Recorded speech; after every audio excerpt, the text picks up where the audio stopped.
Jamie, my brother. Now, one of the last times I seen you pop up in some type of science fiction, action, adventure, fun-filled film, it wasn't that great, aka The Amazing Spider-Man 2. However, I know it's not your fault. I don't blame you. I blame the other people. However, we got this Project Power now. Is it much better? Well, let's see. My name is Brandon Keith Avery, and this is just my opinion.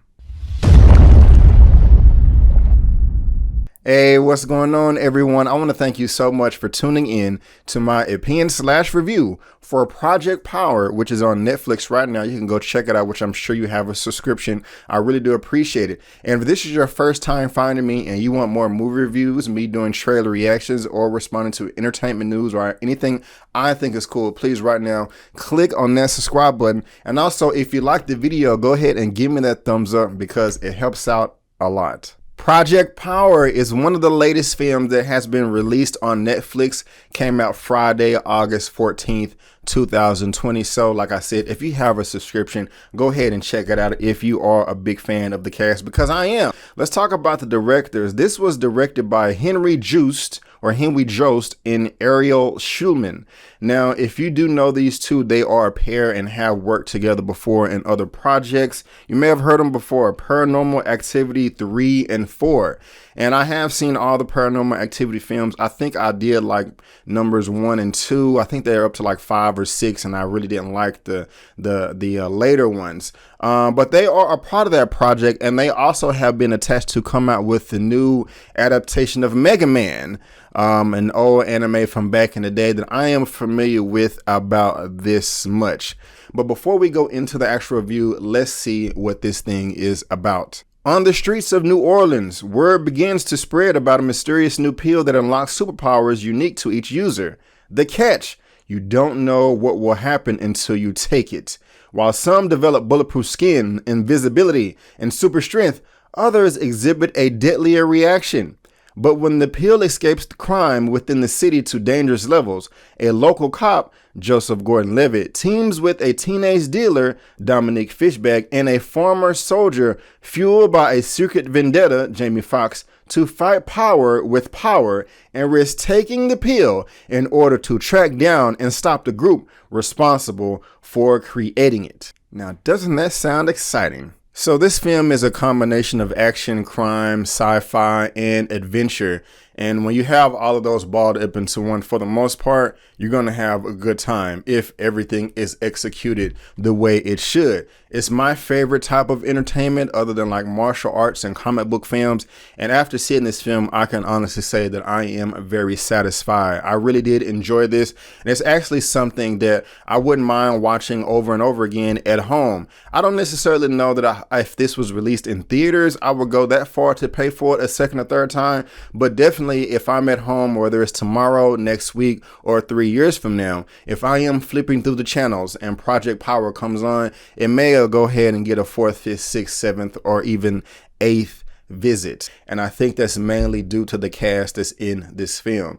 Now, we have Jamie Foxx, and we all know him, Academy Award winner, Just Mercy Ray. He was also in Django Unchained. There has never been, except for Electro, which I mentioned earlier, there's really never been a role that Jamie Foxx fulfilled that I wasn't pleased with when the credits hit. And we also have Joseph Gordon-Levitt, who was kind of AKA Robin in the Dark Knight series by Christopher Nolan. He was also in the series Walk with the Frenchman that walked across the two towers. I actually own that in 3D. I think it came out in 2012 or 2014. It's a great film. And pretty much everything that Joseph Gordon-Levitt has been in as well has been top-notch fire. So you have a win there. But somebody that's new to me that kind of just popped up on the scene to me that is one of my favorite characters in this whole movie is Dominique Fishback. She was amazing. Her character's name is Robin. She was sweet, she was kind, she was caring, and she had just a little bit of attitude that I liked that gave her that extra spunk. And as soon as I saw her on screen, I was just behind her all the way and wanted her to make it in any way, shape, or form that is possible. And then you see her in the trailers, she raps, she rhymes, she's spitting those bars, antibiotic, I may turn into a psychotic, I really can't freestyle, so I'm going to stop it. I cannot freestyle. I try to have fun, but she was really doing her thing in this film, and that just kind of really, fleshed out her character. But you have all these characters, and they're going around on an individual basis doing their thing, trying to succeed with whatever task they have, but when they come together, when they are a team, it just makes it that much better. And there is a ton of chemistry in between all three of them, especially between Art, who is being played by Jamie Foxx, and Robert, played by Dominic Fishback. Those two together, I want to see more of that. It seems like they worked together for quite some time before, and I believe this is the first time. I was listening to an interview from Dominique, and she was saying that she was just so enamored and just felt so humble and honored when she was working with Jamie Foxx, and it showed on screen. I mean, the relationship that they had together was kind of like, an older brother, younger sister type thing, or, I don't know, uncle, niece type relationship. But whatever it was, however you want to describe it, it worked. Now, another thing that I loved about this film was the soundtrack. Seriously, it's fire. Every song that dropped during the course of this movie was fire, and I loved every moment of it. Whether you just want to watch a movie or you want to play this song when you're jogging outside or working out in the gym, I think it will do something for you. It is a headbanger, and I did catch myself nodding my head a few times throughout the duration of this movie. And it's just the pacing and the toning of this movie was great too. I mean, it just doesn't waste any time. Things get going right at the beginning. Around the third or fourth set piece in this film, I was just saying to myself, wow, this film is perfect. I'm loving every moment of it. There's nothing that I can complain about, and I want more and more and more. There was also a sense of mystery too when you're getting to the characters, because while I liked them all, there was still some where I couldn't tell if they were completely a good guy or bad guy, or somewhere in between. And that has especially to do with Jamie Foxx's character Art. And when you have that, it kind of just keeps you engaged, and it's just, makes it that much more enjoyable.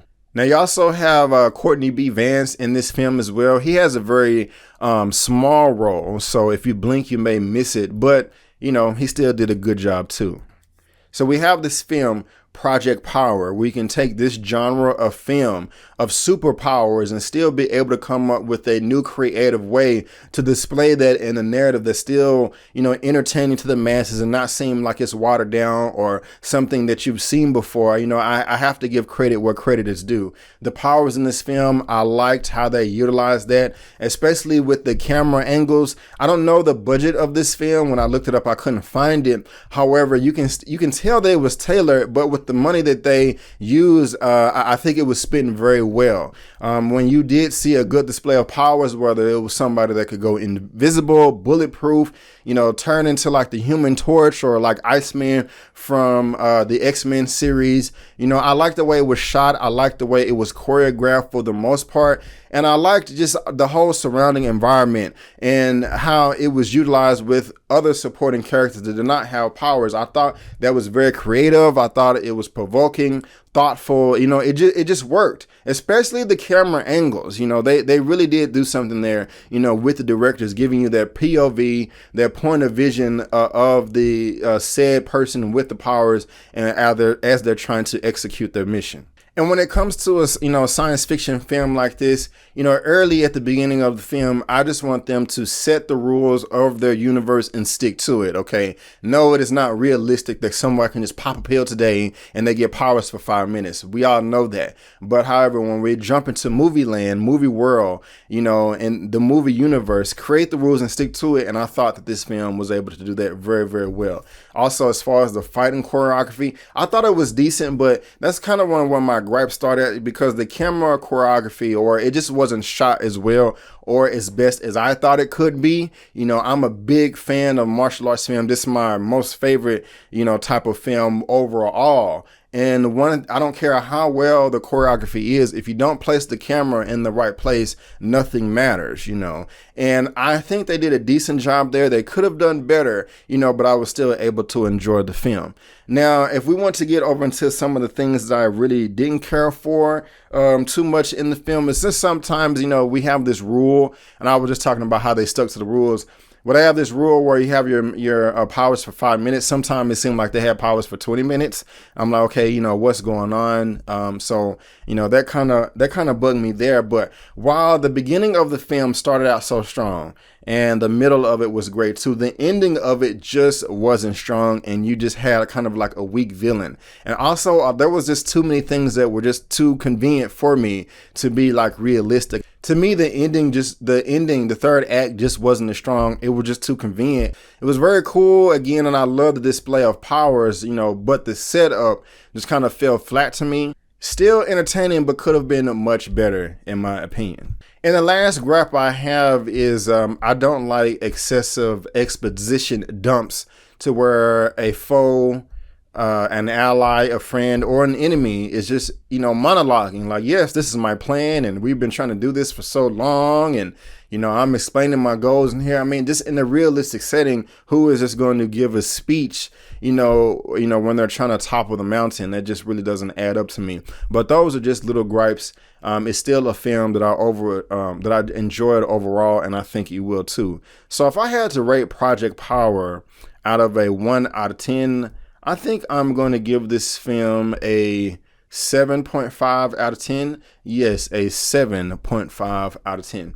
But guys, that is just my opinion. What did you think about Project Power? What did you think about my review? Please let me know down in the comment section below. Let's get this conversation going and keep it flowing. If you like this video, please go ahead and give me the thumbs up. Also, please subscribe to the channel. I really would appreciate that. Let's help me get to 30,000 subscribers. And you can also follow me on social media, Facebook, Instagram, and Twitter, all that good stuff. It's right there at the bottom of your screen. And you also have links down in the comment section and the description box. But guys, again, I just want to thank you so much for tuning in to my opinion/review for Project Power, which is on Netflix. And before you go, don't forget to always chase your dreams, because I'm chasing mine. My name is Brandon Keith Avery, and that's just my opinion. Peace.